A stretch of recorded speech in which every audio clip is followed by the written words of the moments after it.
An almost forgotten kind of Scotch mist has come back to the glens after 20 years of silence.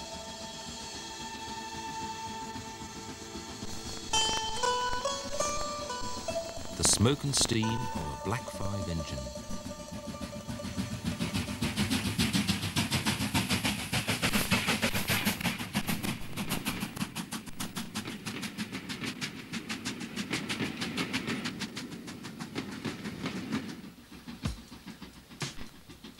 Most people would think you were mad if you told them there was still a regular mainline steam service on British Rail, but for the last 2 summers, the diesels on the West Highland line from Fort William to Mallaig have been partly replaced by steam.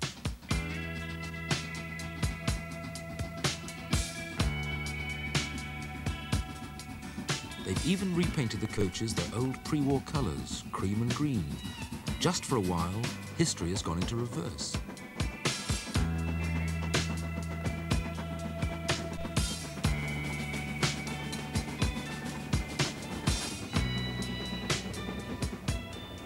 I get the feeling that such quirky things couldn't happen nearer to London. That up here, far from head office, they like to run things their own way.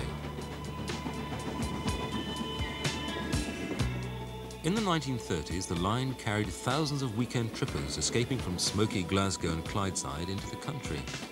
After the war, when excursions were restarted in 1949, most of those trippers had taken to the roads. Yet, although the line has never made a profit, it still lives on. Today, the summer steam trains are fuller than perhaps they've ever been.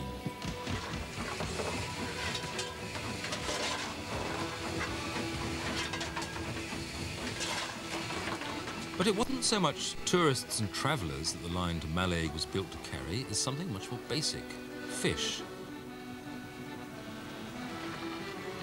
And not just any old fish.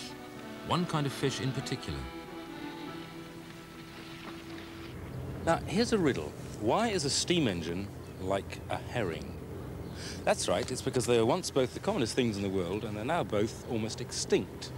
Mallaig was actually created by the railways, and through the railways grew to be the largest herring port in Europe up till about 20 years ago. This year, not one single herring has been landed in Mallaig so far. The main fish coming here now is the crayfish, or langoustine, which is taken away, not by rail anymore, but by lorry, and driven 1,000 miles or more down to the south of Spain, where they get the best prices. So, if you're on holiday in the Costa Brava and you have a plate of large prawns, they probably come from here.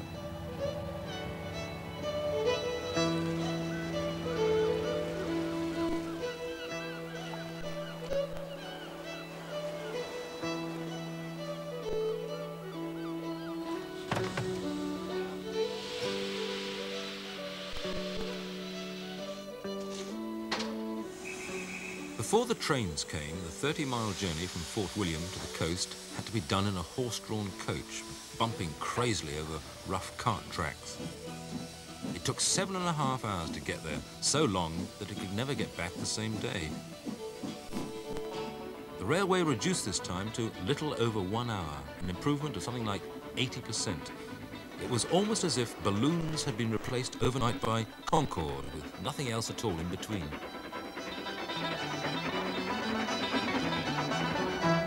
It was here at Corpark, near Fort William, on January the 21st, 1897, that Lady Margaret Cameron of Lochiel, who was not just a lady, but also the wife of one of the directors, used this silver spade to turn the first sod in the Mallaig Railway. And it was the last really hard work she did, because she was replaced almost immediately by 3,500 navvies, who worked for the next 4 hard years to complete the work that she'd so bravely started. But they did finish 1 year ahead of schedule. Mallaig wasn't just reached by the railway, it was built by the railway. The railway company looked at a map of Scotland for a good place for a fishing port, put its finger on a tiny, nearly uninhabited dot, and said, "We'll build a town, a harbour and a pier here." And it wasn't just fishing vessels that came to call at the new harbour. It became a great jumping-off place for the ferries over the sea to Skye and Lewis, as it is today.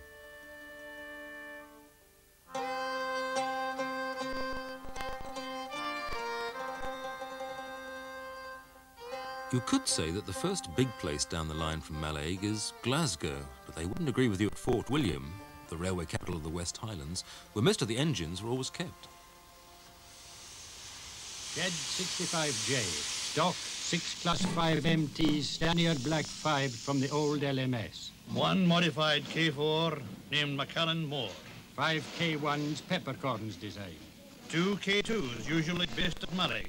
And as yard pilots, 2 J36s. All to be maintained and serviced, engines to coal. And some to repair. What engine am I getting today, Jim? 1784, Johnny.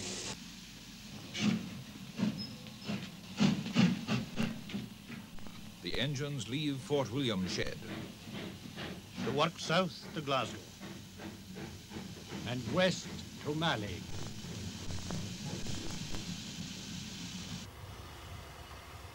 And we shall be working west to Mallaig today behind this 1947 vintage Black 5. Black 5s were LMS engines, so they wouldn't have been seen up this LNER line in the old days. This particular one is the only one of the many Black 5s to be fitted with the Stevenson link motion, that complicated series of connecting rods.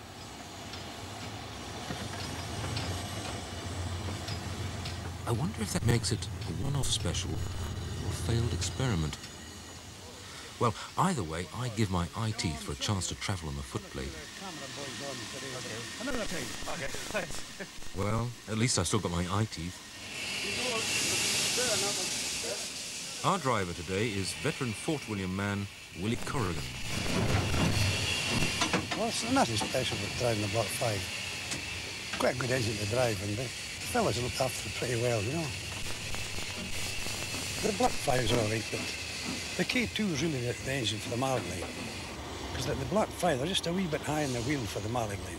You used them sometimes for ballast working, you know, but they were never in the Malling runs. Of course, there was a turntable then, they were too long for that.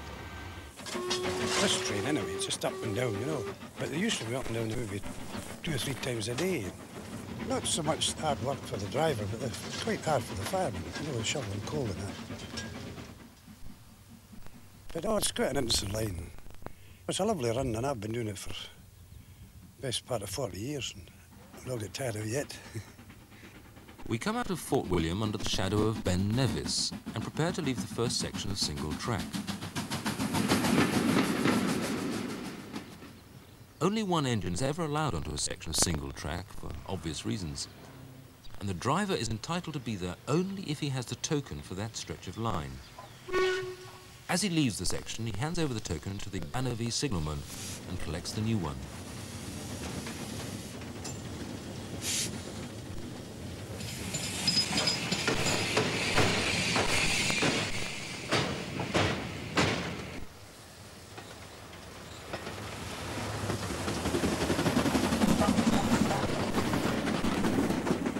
In 1936, a luxury train called the Northern Belle ran right round Britain.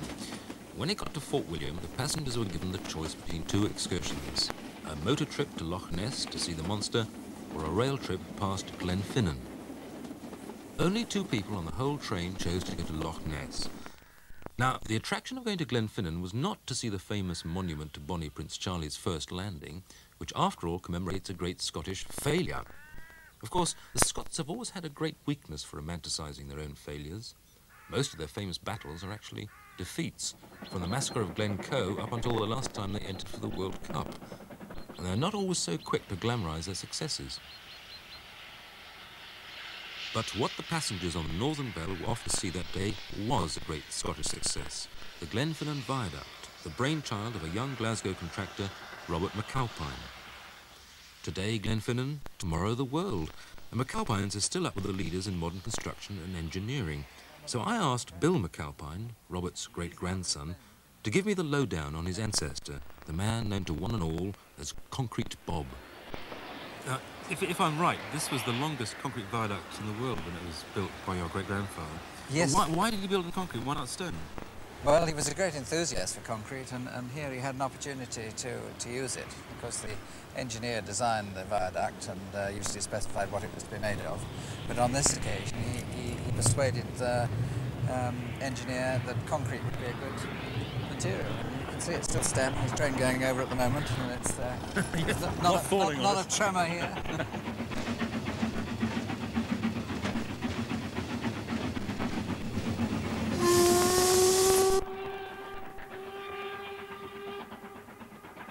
Was that actually very revolutionary at the time?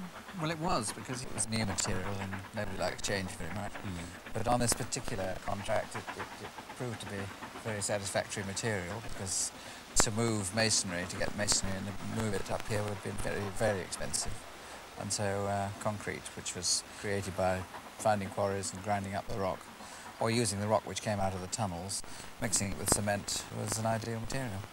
Stone perhaps looks better, although I think in an environment, and looking at this viaduct today, it actually in concrete it fits in with the surrounding scenery much better. These great solid piers, are they in fact solid? Well, I believe they're hollow in the centre. I've always been brought up with a story that on one occasion they were filling them. They had built the four walls and they were filling it with rubble.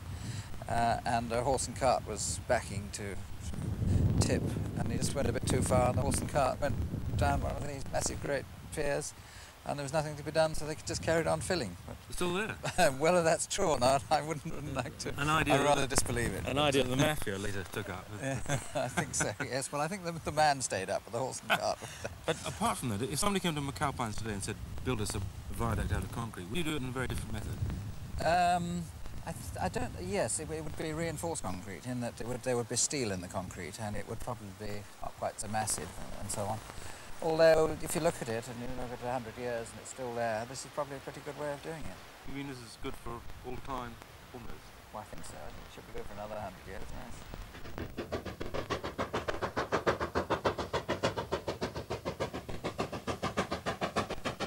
Well, the line may still be here in 100 years' time, and Glenfinnan Station may still be open for business, but it's very doubtful if there will still be a signalman at Glenfinnan. 4 bells given, 4 bells received. And another brass token from the Victorian one-armed bandit to hand on as a passport for the driver to go through the next stretch. But as he goes through the old routine of ringing through for permission to let the train through, he is already aware that he's the last signalman left hereabouts. The latest plan, apparently, is not only to do away with the traditional token system, but also to get rid of signals altogether, and to give the drivers radio sets so they can report their position to Fort William and ask for clearance to continue. CB on trains, in fact.